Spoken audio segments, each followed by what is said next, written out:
An entrepreneur is different from manager, by the way. But it doesn't mean that they are entirely different from each other. That means they also have their own intersection points.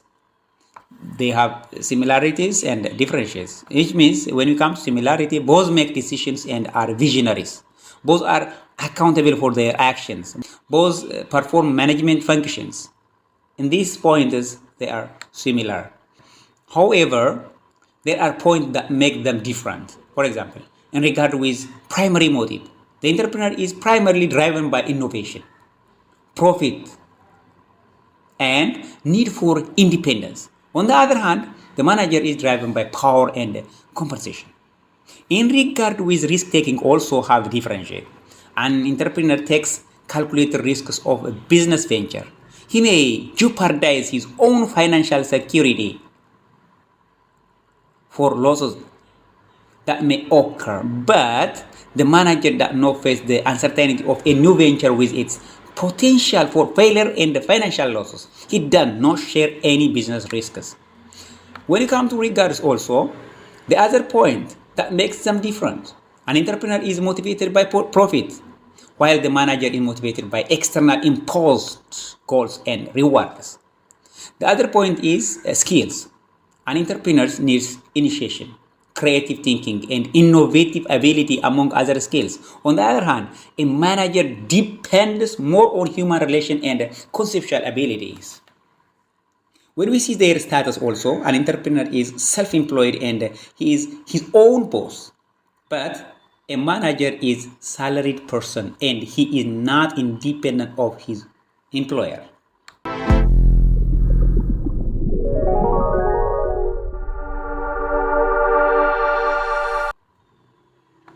Innovation implies action, not just a new idea. Innovation is the transition of creative idea into a useful application. But creativity is the ability to bring something new into existence. Okay? And the ability to bring something new into existence. Here, there is no action to make the idea to reality. It is the seed that inspires entrepreneurship and it is the prerequisite to innovation. In the creativity process, most social scientists agree on five stages. The first stage is idea germination. It is a seeding process. For most entrepreneurs, ideas begin with interest for finding a solution to a particular problem. The second stage is preparation. Once a seed of interest has taken from as a focused idea, creativity people embark on conscious search for answers.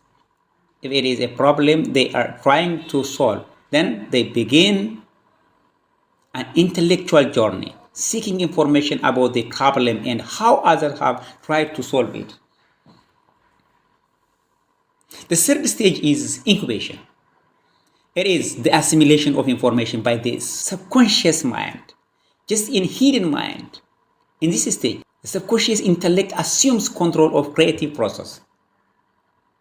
The fourth stage is illustration. It is an enlightenment period. It occurs when the idea resurfaces as a realistic creation. This stage is critical for entrepreneurs because ideas by themselves have little meaning over here.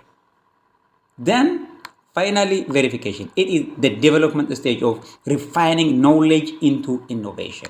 So, in general, the creativity process has 5 stages. The first one is idea germination, then preparation, then the third stage is incubation. After we incubate, illuminate the ideas, then verifying will be the final stage for this process.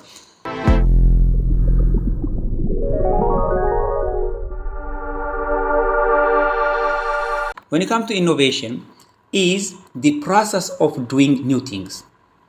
Innovation is the process of doing new things. It is the transformation of creativity idea into useful application, which results in new products, services, or processes. It requires 4 things to be fulfilled. The first one is analytical planning. including on market strategy. The second one is organizing resources, material resource, financial resource, and human resource, whatever it is. Because to bring the idea into reality in the ground, these resources must be organized. The third point is implementation. In the implementation period, the plan will be changed to reality. Then finally, on the fourth, commercial application. Because finally, applying it to the market. It is the stage where creativity idea transfers into application. This commercial application provides value to customers, reward for employees, revenue for investors, and satisfaction for founders.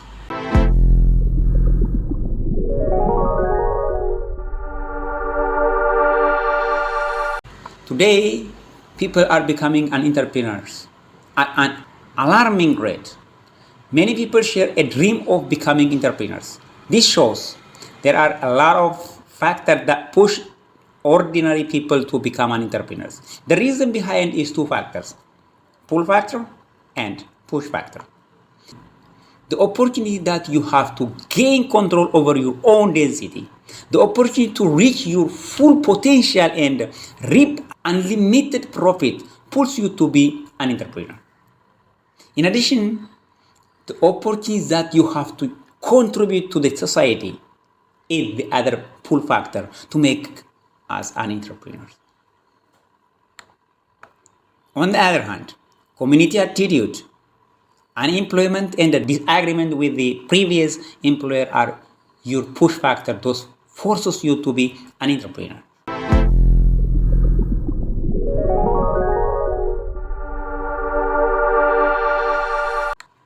Small business is a business which is independently owned and operated, not dominated in its field of operation, and meets certain standard of number of employees and capital.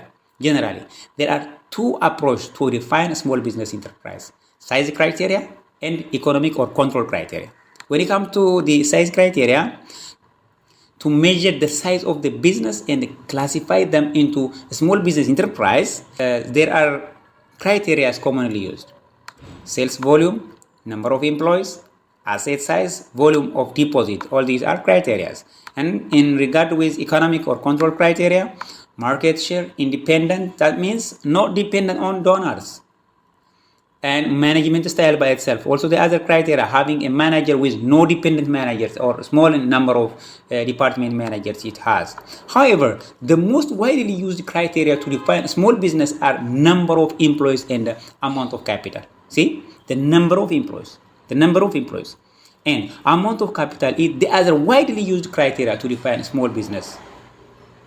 According to the current Ethiopian context, micro enterprise and small enterprise, we can say them. So the micro enterprise are a business enterprise found in all sectors of the Ethiopian country with a paid up capital of not more than 20,000 and less than 20 employees. Okay, not more than 20,000 and less than 20 employees, which means micro enterprise.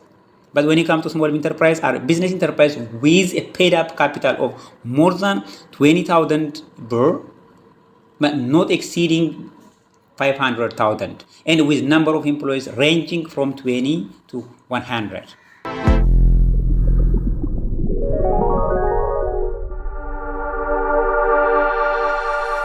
So when it comes to characteristics of small business, it has own characteristics. The first one is actively managed by its owner.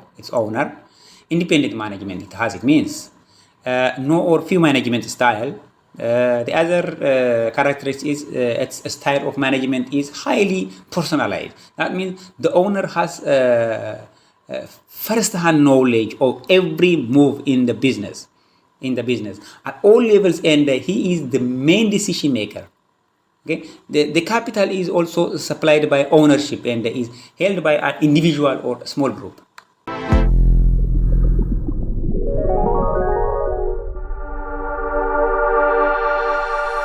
Many small business fail due to various reasons. Out of this, the first one is managerial incompetence or inexperience. This takes the first part, which means A small business with incompetence or having a manager with poor experience cause for failure of the business. So the person who manage the small business has to have full experience and management capability. And weak control system also the other point that is cause for failure of small business. If the control systems do not provide adequate information on a timely basis, the entrepreneur may be in trouble before he knows it. Undercapitalization also the other point. It is also the other factor for failing a business. Poor financial control from initially also can be caused. Inadequate marketing plan, promotion, and a poor location can be cause for small business failures. Or these are the pointers.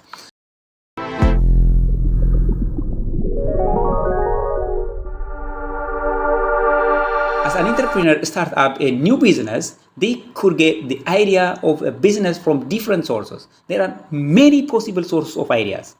Some of the more useful ones are customer, existing companies, distribution channels, the government and research and development units are the source of business idea. But evaluating the business idea is very, very important point. How to evaluate your business idea? Before bringing the idea into reality, first, we need to write a business plan. Then, assess the market demand. Then, research your direct and indirect competitors. And finally, identify your customers. This is very important point.